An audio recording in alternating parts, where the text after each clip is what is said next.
Hey everybody, it's Jason Blaha here, and it's time for part 3 of the Monday Q&A. So let's do it.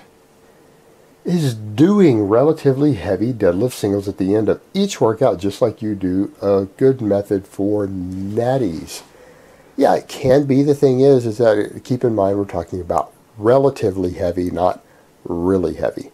Just like I've explained, I did a whole video on that explaining how to deadlift every day. There's no reason someone who's natty can't do that, but the only thing to keep in mind is that if you're doing several singles at 85 or 90% on the deadlift, which is the most taxing exercise there is just about, at the end of every workout session, you're going to need to be very careful with the amount of volume you do on all your other exercises, because when you're doing that, the deadlift is becoming a major source of stimulation but also stress on your body that it has to recover from. So you have to limit, particularly if you're drug free, you're going to need to limit your volume on your other stuff, which is fine because a deadlift in and of itself being done every day like that is going to make you a lot bigger and stronger just on its own.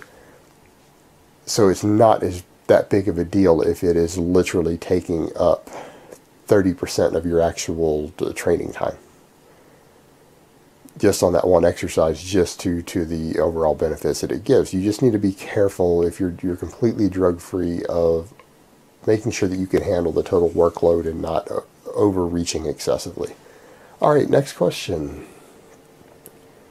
Pre-workout supplement addiction. Curious to hear your thoughts on the matter. I know that I myself tend to abuse these so-called supplements. Yeah, I'm not a fan of pre-workouts, and that is one of the reasons. It is the fact that a lot of people seem to become addicted to them. They do overtax the nervous system to some extent. I feel like they do potentially impede recovery. But yeah, that people can become really addicted to them.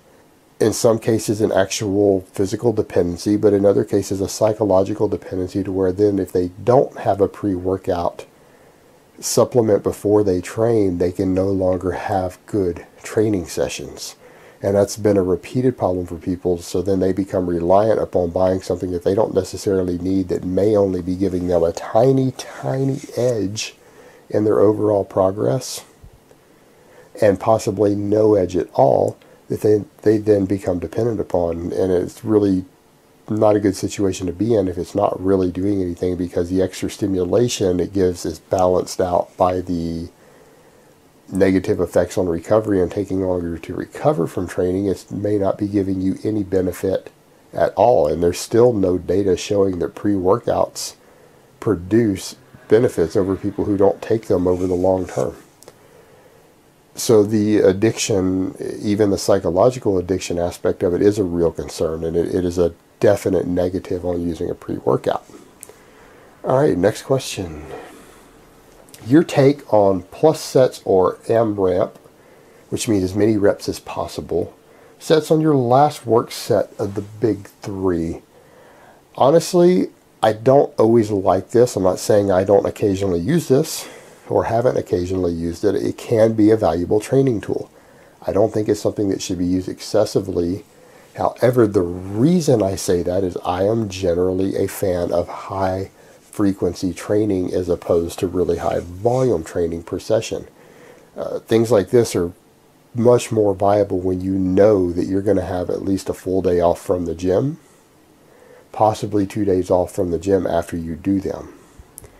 If you're doing a training like that to where you're only training on the weekdays and you have the full weekend off and you want to do those on Fridays, that would be probably the best place to place something like that. But if you're going to train again the next day and you do as many reps as possible on a squat or a deadlift with a weight that's 80% of your max, it's going to impact your recovery tremendously, and it's going to end up negatively affecting your next workout.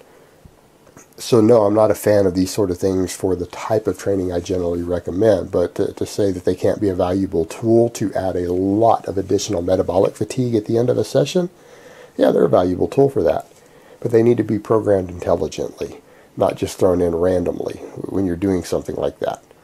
All right, guys, so that's really all I have to say on that today. I hope it's been informative, and I will talk to you guys next time in part 4.